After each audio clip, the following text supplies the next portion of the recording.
Vous avez vu ça en Ukraine, c'est des fous, hein.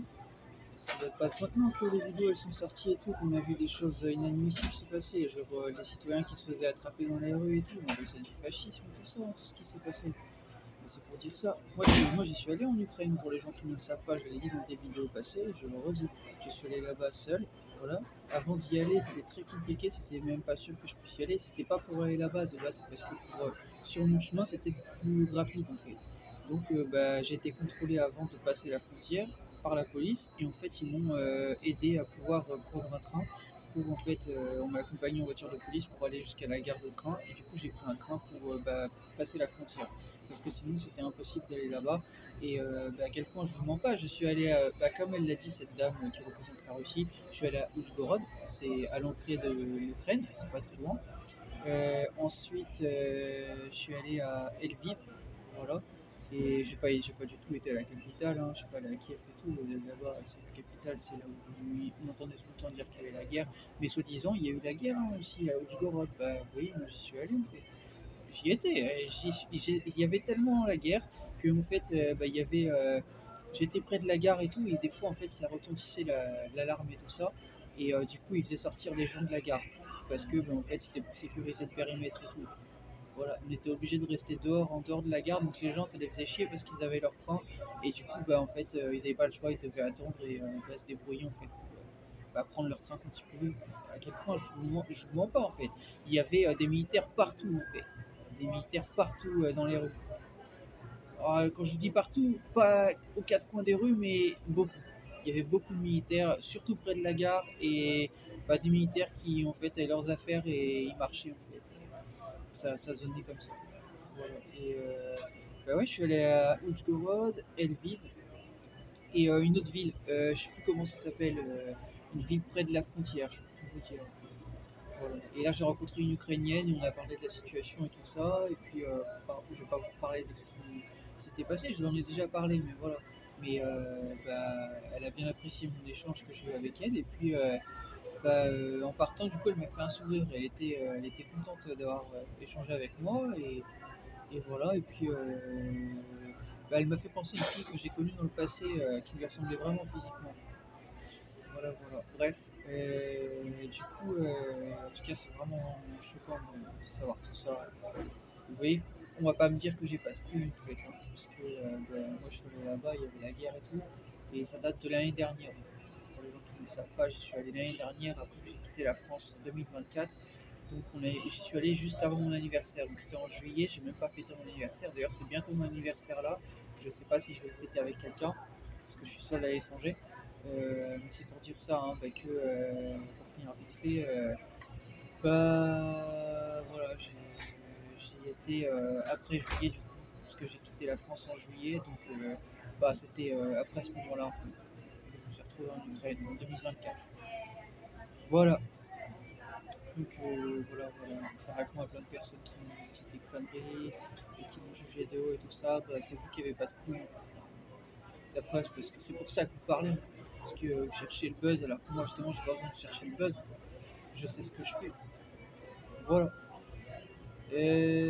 Si je rappelle que j'ai été fait arrêter du coup à la frontière ukrainienne-polonaise, voilà. Le gouvernement français n'avait pas de mes nouvelles. Voilà, parce que j'avais pas donné mes nouvelles, j'avais été clair sur internet, j'avais dit que je ne savais pas si vous auriez mes nouvelles sur internet. Et du coup, en fait, ils ne savaient pas de mes nouvelles, donc ils m'ont fait arrêter à la frontière et tout, je le rappelle, et j'ai été fait mettre en cellule 2 jours. J'ai été arrêté 2 jours. Je suis resté en cellule 2 jours. Voilà. Et j'ai même vu un médecin. Voilà. Pour faire le point sur ma situation et tout ça. Voilà. Et donc, c'est pour dire qu'à l'issue de ça, j'ai pu sortir. Voilà. C'était pas sûr, hein. J'aurais pu me retrouver en prison, c'est ce qu'ils m'ont dit. Mais comme je veux dire, le protocole, si on peut dire, voilà, militaire et tout ça a été respecté, que j'ai respecté la loi a été respectée, j'ai pu sortir. Donc, voilà. Donc, vous voyez qu'on n'est pas en dictature, mais je vous alerte. Je vous alerte. Voilà. Parce que c'est pas normal. Et qu'il y a trop de choses qui sont pas normales là. Il va falloir arrêter tout ça en fait. Il va falloir que vous haussiez le ton, comme moi je l'ai fait. Et va falloir faire entendre vos voix en fait. Parce que c'est pas possible en fait. De voir et d'entendre ce genre de choses, ce n'est pas possible. Vous comprenez? C'est trop grave. Voilà. Et moi, j'ai fait que de défendre l'Europe dans le passé. Pour les gens qui n'ont pas vu mes vidéos sur YouTube, il y a plein de vidéos sur Facebook. Je rappelle que je suis allé, depuis que je suis parti l'année dernière, en 2024, bon, c'est pas les seuls pays que j'ai fait d'Europe, hein, je suis déjà allé aussi en Espagne et en Hollande aussi, avant de quitter la France, mais mon parcours depuis 2024, je suis allé, donc je le rappelle, en Italie, en Slovénie, en Hongrie, en Ukraine, en Pologne et en Slovaquie. Donc voilà. Après, j'ai arrêté mon parcours parce que j'aurais pu aller en Biélorussie, mais j'ai arrêté mon parcours parce que tout simplement, en fait, je cherchais à me faire entendre en Europe et du coup trouver de l'aide pour aider sur ce que moi je sais et tout ça concernant M. Macron, qui il est vraiment, etc. Et puis même dans mes affaires, dans moi ce que j'ai à faire, ma musique et tout ça. Donc, du coup, c'est pour dire ça. C'est pour ça que j'ai parcouru l'Europe. Voilà. Et quand j'ai vu l'idéologie de la Russie, du coup, sur certaines choses, ça ne m'a pas plu. Donc, le fait, par exemple, il faut avoir des enfants pour en fait, vivre en Russie, et ça, c'est pas possible. En fait, c'est mon droit de décider si je veux avoir des enfants ou pas. Donc, c'est pour ça que j'ai arrêté. En fait, j'ai changé d'avis, voilà. Et du coup, en fait, je suis revenu sur mes pas après tout ça.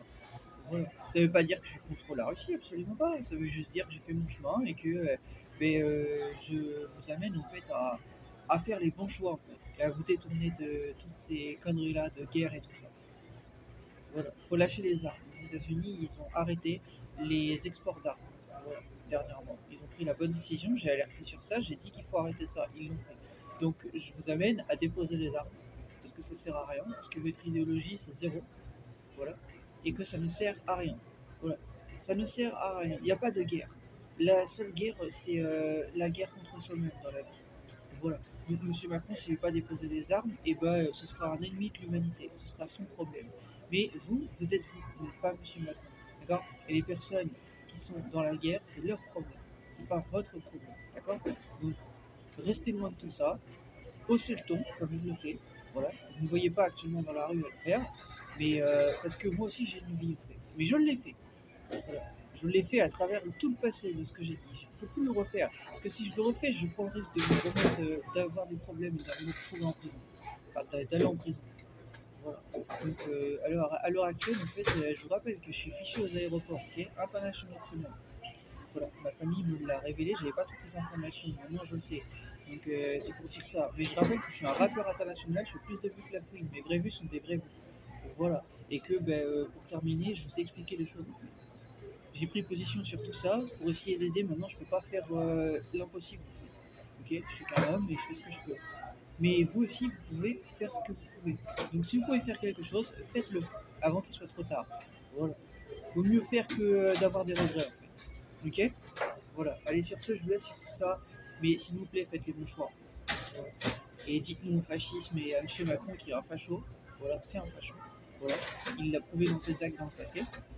Voilà. Le gouvernement français, c'est pas M. Macron. D'accord. Le gouvernement français, ce sont des suiveurs. Voilà. Ils ont dit non à M. Macron dernièrement. Voilà. Oui, les macronistes ont dit non à M. Macron. Donc ils sont pas avec M. Macron. M. Macron il est tout seul. C'est lui le facho. Voilà. Donc, vous vous détournez de ce type. D'accord. Vous laissez tout ça. Voilà.